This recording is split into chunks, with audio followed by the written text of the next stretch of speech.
Hello, hello. Welcome, everyone. Good morning.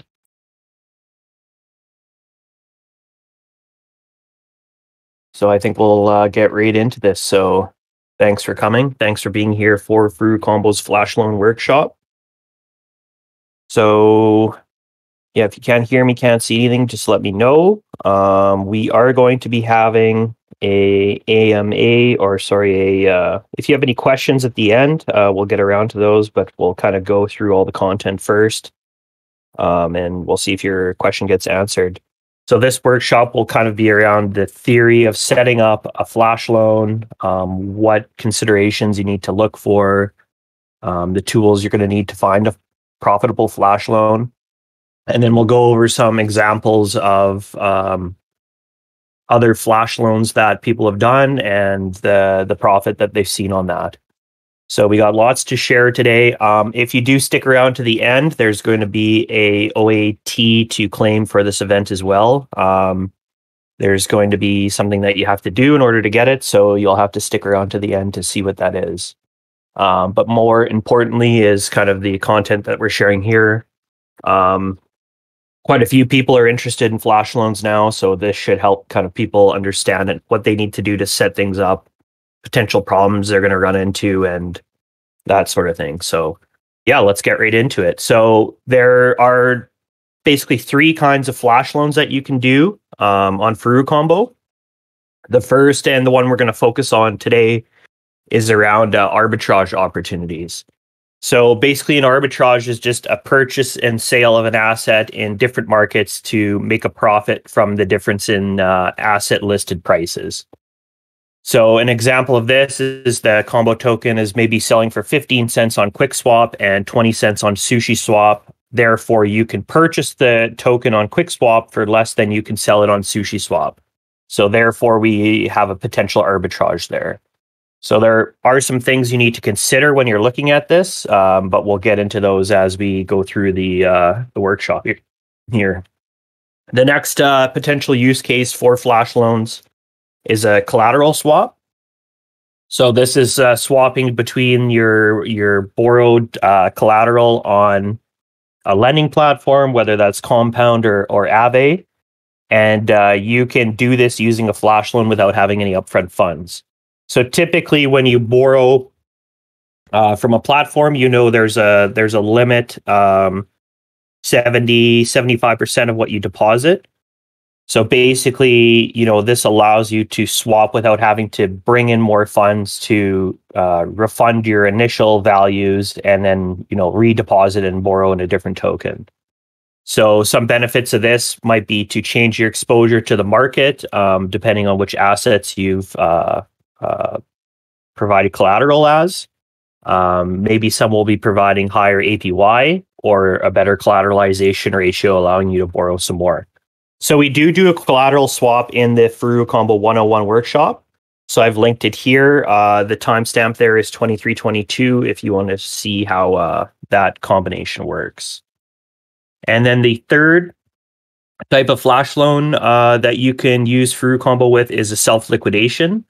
So this is closing your position with no upfront funds. And this works because, as I previously mentioned there, your collateral's typically worth more than the amount borrowed from the lending protocol.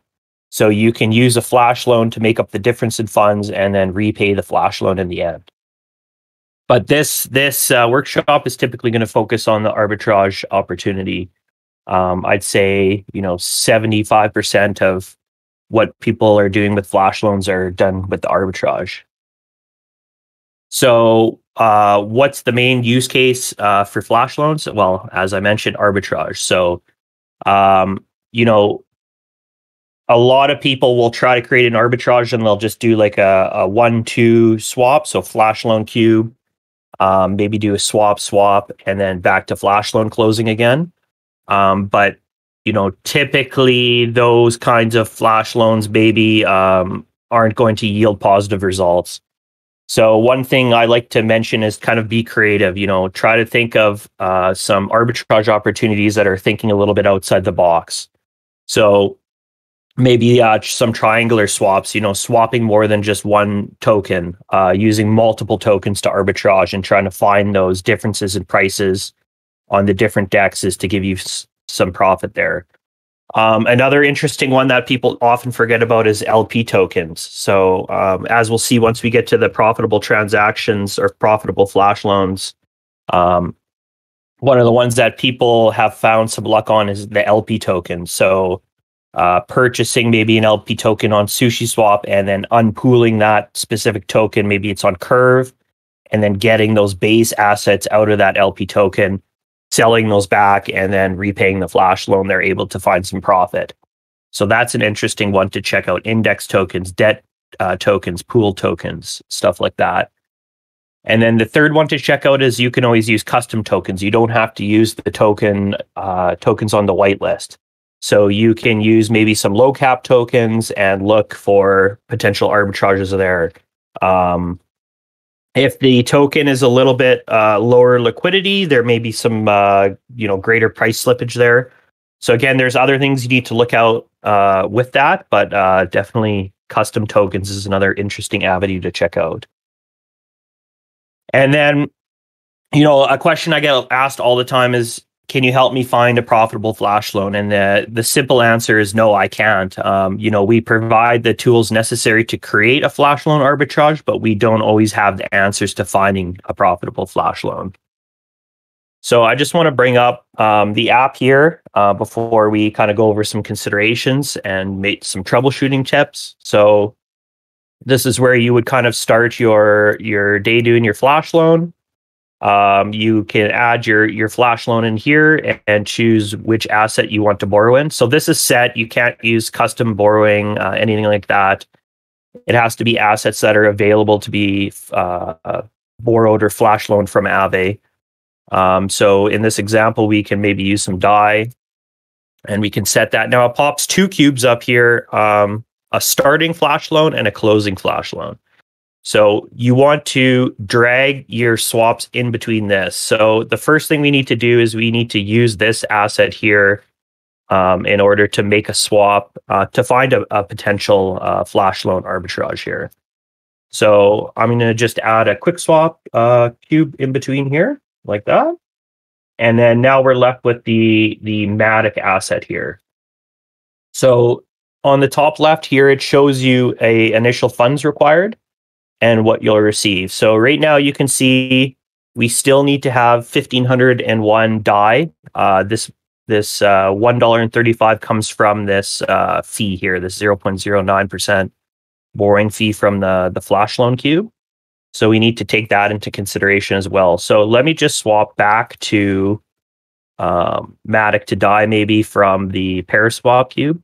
So I'm just going to set this as 1 for now and drag this in. And then what I'm going to do is I'm going to use the previous output here just to get an idea of what we're looking at here. So this is the basic premise around the flash loan. We'd have the initial starting flash loan cube, swap to a token, swap to another token, and then back to repay the flash loan. So in this case, because it's asking still for initial funds in the top left here, we can see that this potential flash loan isn't profitable. Gambit, you should be able to see my screen if you click my name and then just boot up the stream there. So yeah, what you're looking for in this case is something that says you will receive, and that's how you know, as long as you're swapping back to the correct denominations here, that it's going to be profitable. So what I mean by the triangular arbitrage would be maybe swapping to a third token here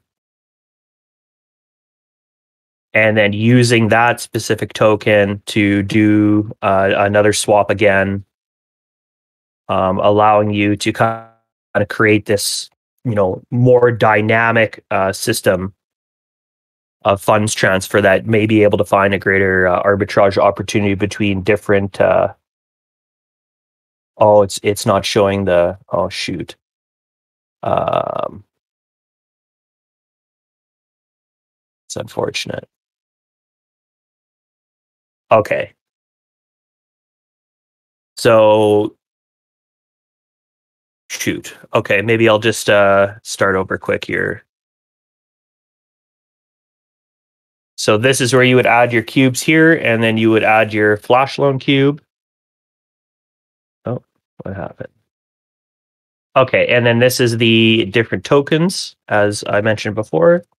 So we just put 1,500 in there, and then we can add our different swap tokens here. And then you want to drag this in between here to create your arbitrage. And then we always want to have one that pays it back to the original principal amount. So I'm just going to put that as 1 until I drag it in. And then I can click this edit button here. Oops, let's switch this. And then I can use the previous amount button here. So I don't have to input this base value here. Now, if I update the price, it'll automatically change with the previous amount. So if I wanted to do like a triangular arbitrage, for instance, I would just have to add another token into the mix here. So maybe I would go Matic to Cello token. And then again, I can use that previous amount. And then maybe I want to do Cello back to Matic on a different exchange again.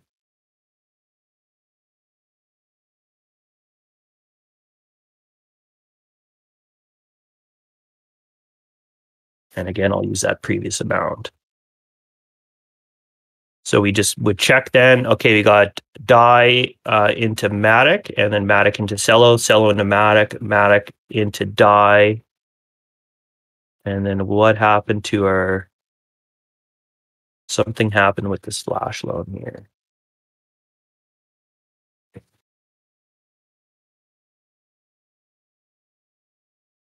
I'll just close this one and then bring this one up.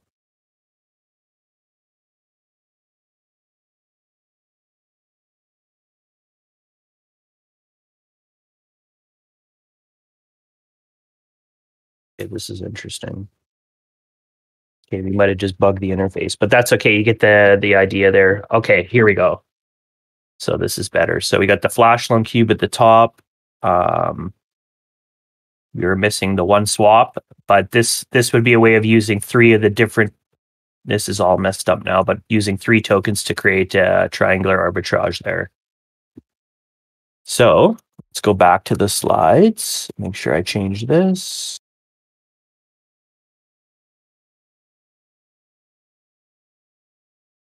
Okay, and yeah, so the profitable flash loans again depend on the market conditions. So we don't have the answer to that. That's something that you're going to have to find, but we'll show you which tools you can use in order to find this.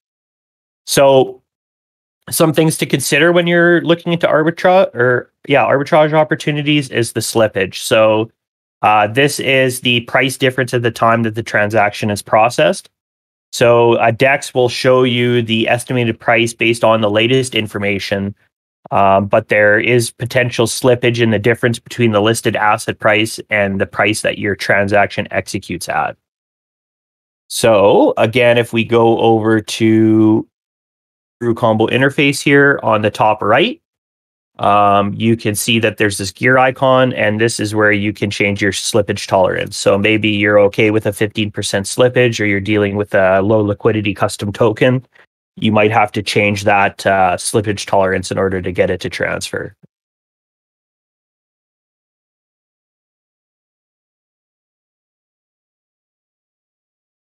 So the next thing you want to look at is liquidity. So the liquidity can affect the asset prices. If the liquidity is low, your transaction has a potential to not process, as kind of the price impact of this swap is going to be too great for the Oracle to allow the flash loan to process. And then another thing to consider is the buy and sell split. So a lot of people will, load up their flash loan with, say, $1, $10. They'll go through the steps and see, okay, well, there's a small profit here in my flash loan. So that means that I should be able to up the values and get the same percentage. Maybe it's a 2.5% profit on this flash loan. and they're thinking, okay, if I up the values, I'll still get this 2.5%. But what happens in this case is typically the liquidity is low, and as soon as they try to borrow more funds from the flash loan to take advantage of this arbitrage opportunity, the buy and sell split is too great, or the liquidity is not low, and there's a huge price impact, and it's causing a lot of liquidity slippage on these tokens, and the flash loan isn't profitable anymore. So you definitely need to be aware of the liquidity of that token, and what's happening when you're buying and selling this token. Is there a huge difference between the buy and sell price? A lot of times that's going to create a problem where you're not getting a profitable flash loan. So the another thing to look into is the exchange fees. So each DEX usually has its own exchange fee. The typical one from Uniswap and SushiSwap, QuickSwap is around 0.3%. Some of them have a little bit lower exchange fees. Most stable coins now, I believe, is around 0.05%. So it's about 6 times more efficient on the stablecoin swaps, which I believe is the fee from Curve. So something to look into if you are swapping your stable coins. Look for an exchange that has kind of lower fees or higher liquidity. So something like Curve is much more efficient at swapping stable coins. So you might have more positive results with that. And then another one to look into is the flash loan fees. So Aave flash loans or the flash loans on Furucombo have a 0.09% borrow fee. So that's typically why when you put a flash loan cube in on Furucombo, you're going to be already at some kind of a net negative because of the fee. So for example, if I go to borrow the 2,500 DAI here, or 1,500 DAI, we're going to see that I have a $1.35 dollar fee for this level of flash loan here. So if I was to add, maybe I want to borrow 1.5 million, then I'm going to have a fee of 1,350. So something you need to be aware of is there's that flash loan fee that you're going to have to pay.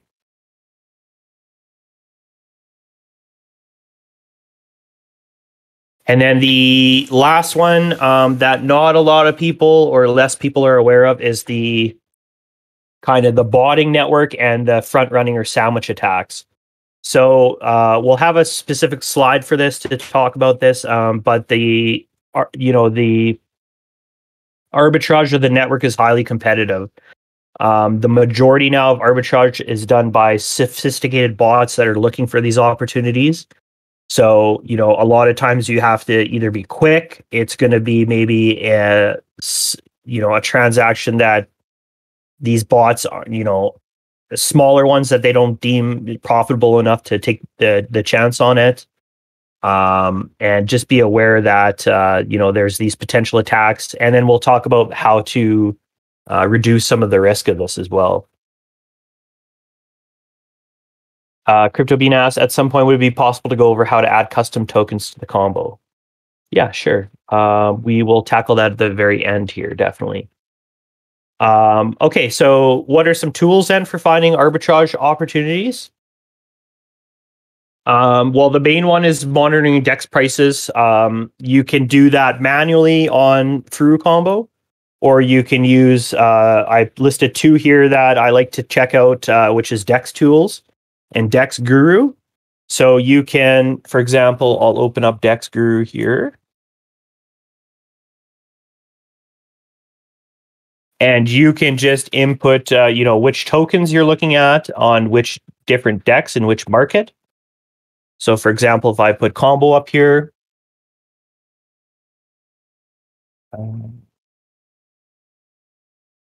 we can see kind of the trade history, and I believe this one is on, I'd have to find out which exchange this one on. Let's try Quick and see if it pops up different exchanges here. Okay, let's use DEX Tools.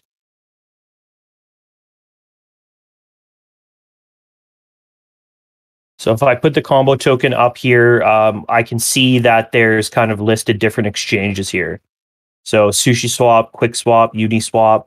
So if I'm doing a flash loan on Polygon, for instance, I want to look for the network symbol here. So these two are on Polygon. So what I can do is I can open up a tab in the Furucombo pool on QuickSwap, and then the this one's in Matic combo, and I can try to look for the difference in price of the combo token on these two exchanges. Typically, it'd be easier to find ones with the same pairing, but it can still be possible to check the difference in arbitrage prices using this system here. So these are helpful tools for you to find those difference in prices instead of just manually inputting it into your interface and trying to figure that out. So there's a handful of problems that people usually have with the flash loans. So if you are having trouble or want to check out, we do have a doc for this. It's pretty inclusive and kind of it goes over all these problems that people have. So one thing I see a lot is users try to use the deposit, withdraw, borrow, repay functions inside their arbitrage flash loan or without collateral. And what this does then is it's just not going to work. I'll show you an example of this. Change over again. So if I've got my flash loan here, some people would like to put the... Oh, I gotta log in first.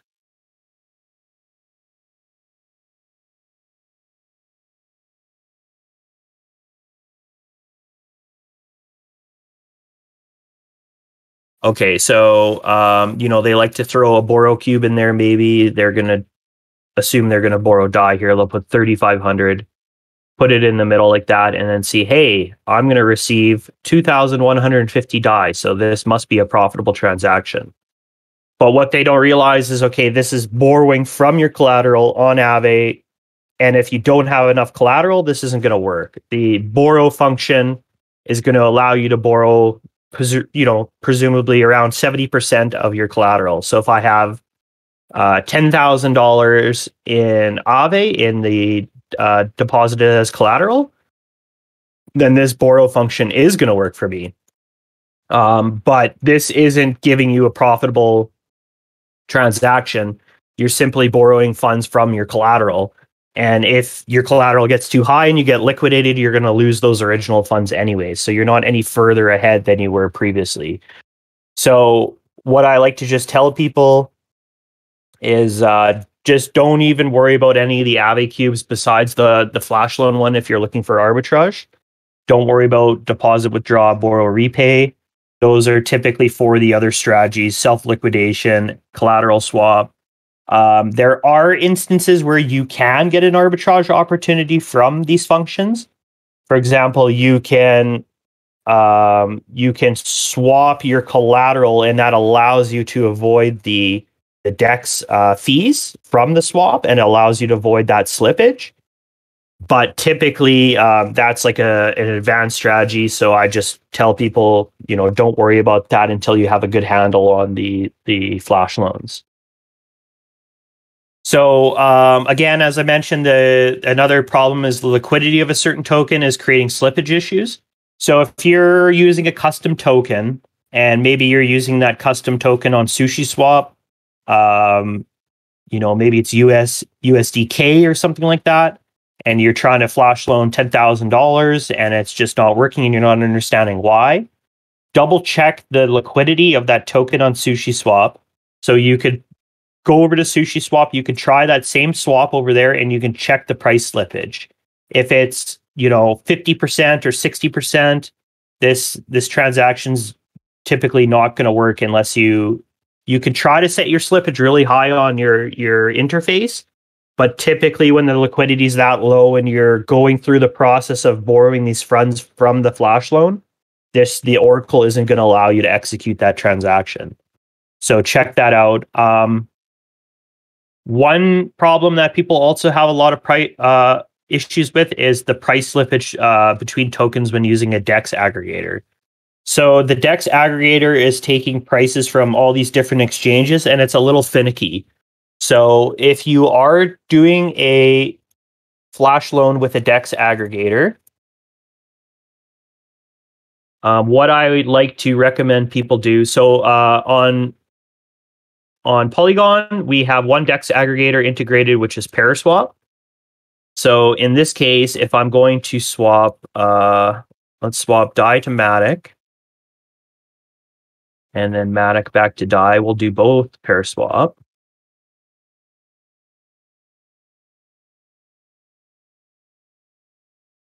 So what I mentioned before is you kind of can use this previous amount button. But what happens with the DEX aggregators is they don't like this previous amount function because it doesn't allow any price slippage. So in this case, I believe it's not a problem on the Flashloan itself, but it's when you're swapping from these tokens. So on my second swap here, what I would want to do is I would want to leave about 1% of this behind. So maybe I lower this down to, 100 here. So what this does is it's going to allow for this price slippage in between now. So this transaction is going to have a higher percentage to not fail on you. So if you are having problems, you can't figure out why your transaction is failing. If you are using Paraswap or 1inch, make sure you're including a little bit of price slippage here to allow this transaction to process because of the way that Oracle works with the DEX aggregators. So you can go into the troubleshooting docs here as well. And there's a whole process here on the price slippage between tokens. So we give examples of different combos that are potentially failing and then how to solve this. So 1inch and balancer also has that issue. And then in this case, Paraswap as well. So again, if you're having issues with your flash loans, this is a good article to kind of highlight the different problems there.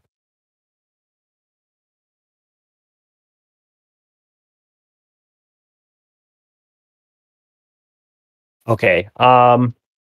Another issue people have is performing the same swap over and over. So, if one of the swaps is profitable and you make that swap, the price won't update on our interface, but obviously once you make that swap, you're getting this price change on the network itself.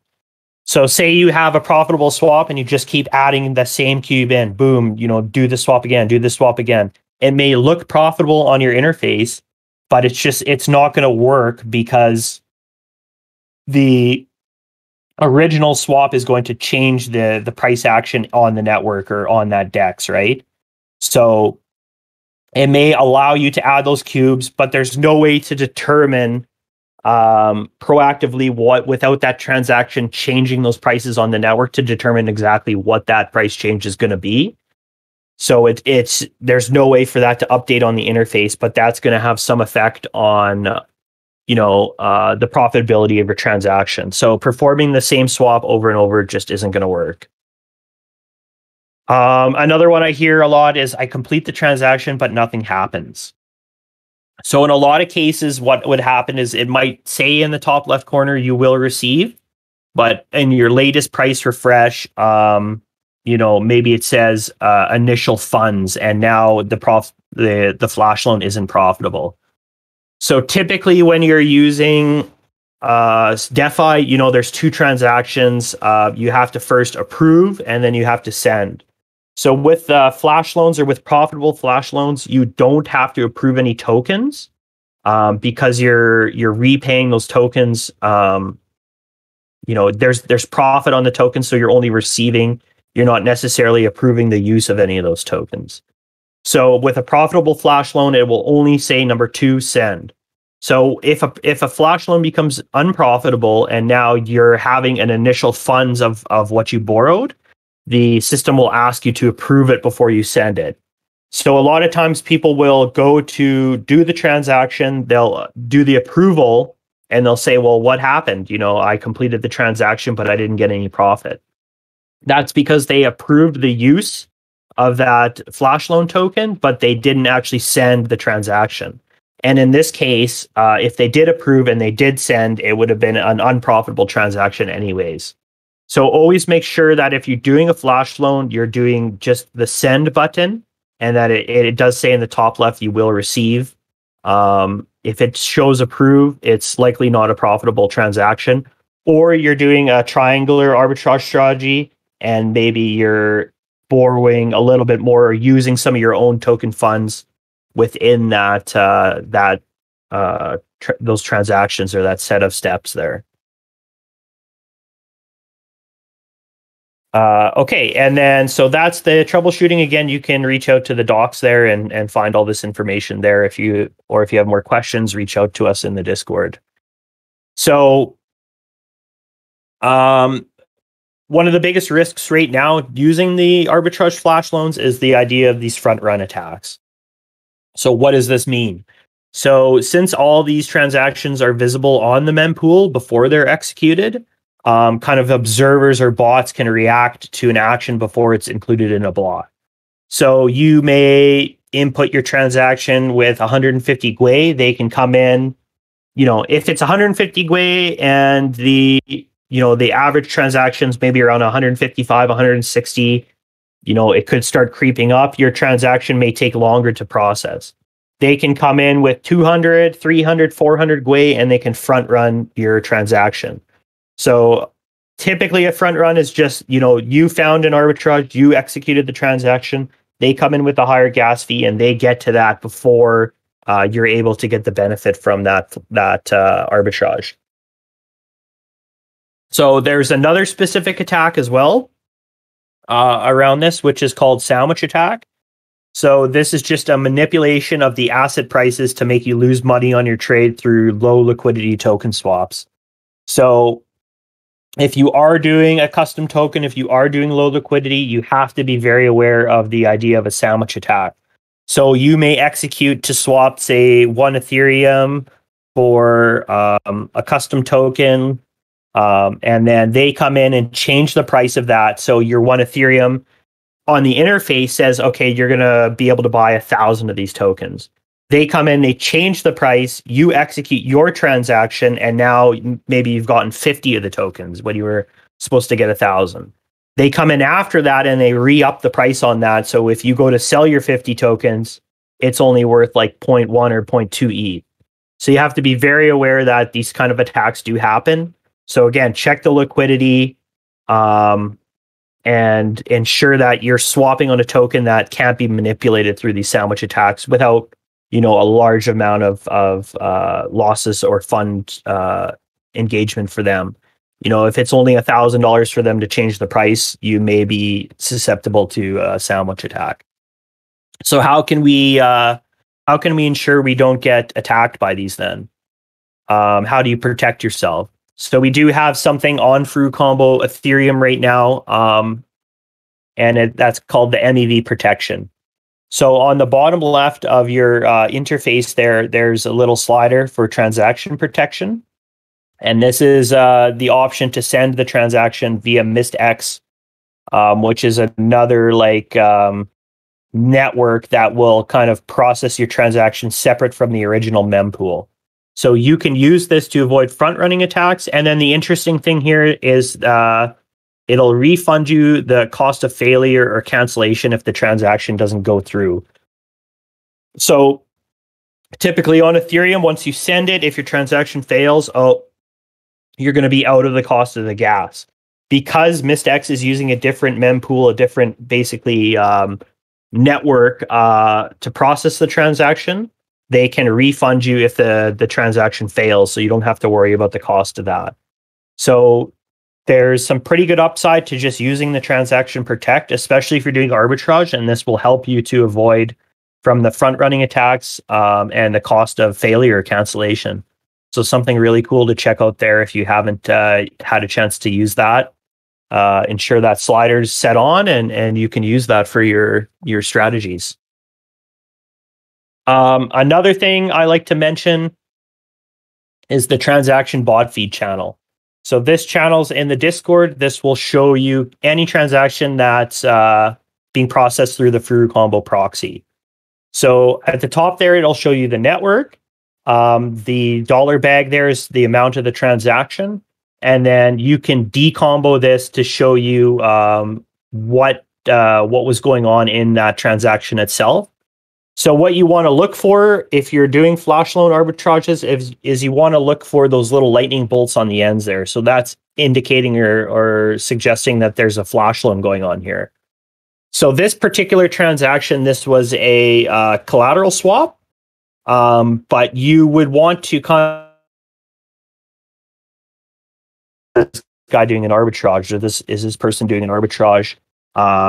And then this can kind of give you some ideas to help you understand yours. You know, if they're doing this transaction, is it profitable? Are they using custom tokens? Are they using LP tokens? How are they getting a profit on their transaction? So I always suggest people to check out the transaction bot feed channel and kind of get a deeper understanding of what people are doing to find some profitability. So to show kind of a lot of times I see in the chat, you know, has anyone gotten a profitable flash loan? So I'm just going to go through some examples. So this particular one wasn't a flash loan because the users had the funds. So they're going to avoid that 0.09% flash loan fee from Aave. But the idea is the same. It still stands. So they're using USDT to swap to MIM. They're getting a profit of almost 5,000 there. They're taking the MIM and then swapping to UST, and they're seeing a profit here of about 1,594. So you have to calculate then your flash loan fee, which I believe in this case is around 1,300. So you would still be in the profit in this case of about $294 if you had used Aave to do your flash loan in order to find this arbitrage. So here's another one as well. They didn't use the flash loan, but same idea still stands. They take 2 ETH, swap it to SETH2, and then to a custom token SWISE, and then from SWISE back to ETH, and there's a 2.29 final token value, which is 0.29 ETH profit on this particular transaction here. Here's another one again without the flash loan cube. They start with $1 million USDC. They swap to SUSD. And here they're using Curve, which they're seeing some profit from. And then 1 inch. And then again on the Curve. So they started with $1 million and they're seeing a $1,358 profit on this one. So this is a pretty interesting one as well. They're seeing that cheaper swap fees by using Curve there. So this is a flash loan one finally. This is a little bit of a smaller one, but they're using custom tokens in here. And this one's cool because they're using custom tokens, and then they're swapping their token to the liquidity token and removing the liquidity. And so they're kind of using these two different strategies, custom token and liquidity tokens, to kind of find a flash loan arbitrage here. So they're seeing here a profit of 0.56 Matic in this case. So very cool to see kind of two different effects into one flash loan. So something that, you know, this person was creative and they kind of thought outside the box of how they could find some profit here. Here's another one with the flash loan cube. So this one is using the Sushi Matic ETH liquidity pools as well. So they're swapping to the liquidity token, and they're able to remove the base assets and find a profit here from their flash loan. If you are interested in checking these out as well, I've included the links for the decombo at the bottom there, and you can bring this up into your interfaces as well. Okay, so yeah, as I mentioned in the previous parts, if you are doing a flash loan, you want to see this, you will receive part here in the top left. So this is how you know you've created a profitable flash loan. So in this particular one, they borrowed 20 BTC. They swapped their BTC to REN BTC, and then from REN BTC back to BTC to pay back their flash loan. And then after they paid back the flash loan fee, they've seen a profit of 0.03961. So this is quite a profitable transaction here for them. This is probably one of the biggest gains we've seen on Furucombo in terms of a flash loan. So at this particular time in the market, there was a pretty big discrepancy in the price of this liquidity pool token for whatever reason on SushiSwap. So this user borrowed one DAI, and they purchased on SushiSwap the Curve USD BTCF pool token, the LP token on SushiSwap. They took that LP token on Curve and they removed the liquidity of it. So they spent one DAI and they received 2,741 DAI back. So this was the single largest one that I've seen anyways of gains on a arbitrage opportunity. So these ones, I wouldn't ever expect you to find something like this, but they do exist. It does happen. There are these crazy price discrepancies. So this person, I'm sure they had a fantastic day once they found this opportunity here. And so that's just a summary of kind of some profitable transactions. There's quite a few of them. I just chose the ones that were most interesting, but definitely check out that transaction bot channel, and that'll help you see what people are doing, in terms of arbitrages. So I just kind of wanted to iterate then kind of what's next for arbitrages and flash loans. How do we make this even better? So one thing we're looking into is kind of, can we do this cross chain? Can I borrow funds on one chain and maybe find an arbitrage on another chain and pay that back? And now I've opened up the doors to, many more opportunities for finding arbitrages. So that's something that we're looking into. Can we partner or integrate bridge protocols? And can we do, cross-chain transactions or cross-chain arbitrages? Can we integrate monitoring software to detect these arbitrages? That's another thing we're looking at. Can we provide some alert to the users to let them know, okay, hey, there's a price difference between SushiSwap, Uniswap on this token by 10%. And then you're able to jump on, set up your transaction, and maybe process that in a profit. And then the third thing is, well, can we use automation? Can we use Gelato to automatically execute these transactions without you having to be there? Maybe the monitoring system detects it. You set up an order through Gelato to automatically execute this if it's profitable. And, you're creating a system here of, generating some profit without even having to worry about, actively being there, sitting there, manually adding these cubes, that kind of thing. So those are things that are in consideration for us to potentially make it easier for you as a user, or kind of more composable for everyone. So we are providing an OAT to everyone who attended this workshop. DM myself with your Ethereum address, and then you'll be able to receive the Furucombo Flash Loan Workshop OAT. So appreciate everyone for being here. It looks like Xuan Ting's already answered Crypto Bean about the custom tokens. So I'll just show that quickly on stream anyways, just for anyone else that's wondering, because that is a question I get often as well. So let's first off, we would go to say Polygon scan to find the address. And then, so in this case, combo, let's do a token that's not listed. So let's do Ricochet. So we would go here on the Polygon scan and we would find this contract address. So there's a couple different ways you can find this. You can go right on the DEX info. I think this is the easiest way, right on the Polygon scan here. And then we could say, go to swap token. And then here, as shown, it says search or input token. So we would just input that contract address, and then we can add that custom token. So from here, you're able to create custom token swaps, or, triangulate your arbitrage, that kind of thing. So that's how you would add the custom token address. So yeah, DM me your Ethereum address and I'll ensure you're added to the Flashloan Workshop OAT, so you're able to claim this from Galaxy. Are there any other questions from anyone?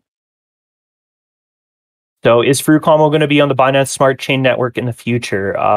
This is more of a community call question, but I'll answer it anyways. So we are looking at different chains, of course. We want to add more composability to the platform.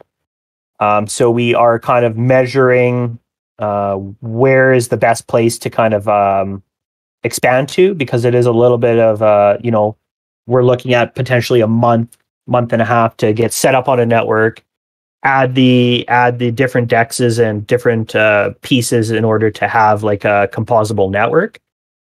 So one thing we are looking at is does that network have these blue chip protocols? So like a network that already has Uniswap or SushiSwap or things that are already integrated into Furucombo that isn't going to pose a huge audit cost or a huge risk to the platform.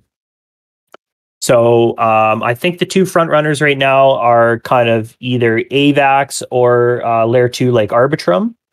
So because Binance doesn't have a lot of these blue chips that we have integrated, it's potentially maybe a little bit lower on the list or a higher cost of integration. So something that we're looking into and considering. There has been a lot of interest in Binance as well. So ideally, we would like to add every network, but we kind of have to measure the trade-offs and decide where we think people are going to go, where people are going to find the most use out of what we're adding.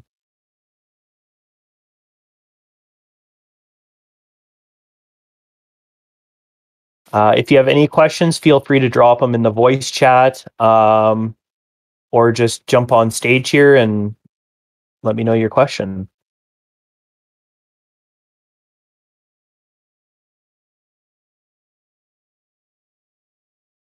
And again, DM me your Ethereum address so I can add you to the Furucombo workshop OAT. Otherwise, you won't be able to claim that.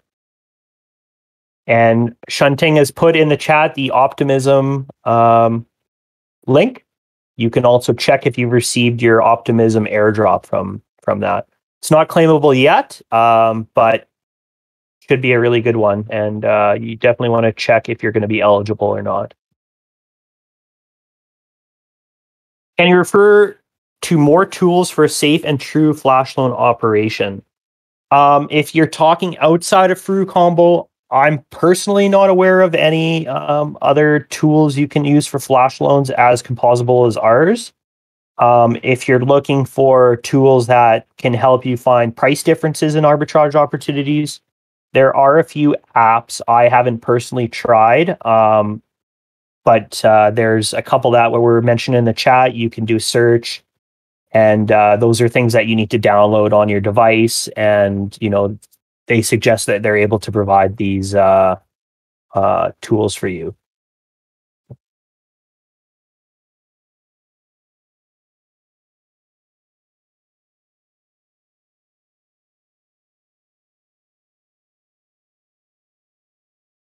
Awesome. Well, I appreciate everyone coming and following on our Flash Loan workshop. I hope it's helpful to you. We are going to be posting this video as well. So if there's anything with timestamps, so if there's anything you missed or want to follow up on again, check the video. You can message or DM me in chat. I'm always available. And we'll see you at the next one. So thanks for coming, and enjoy the rest of your days. Take care.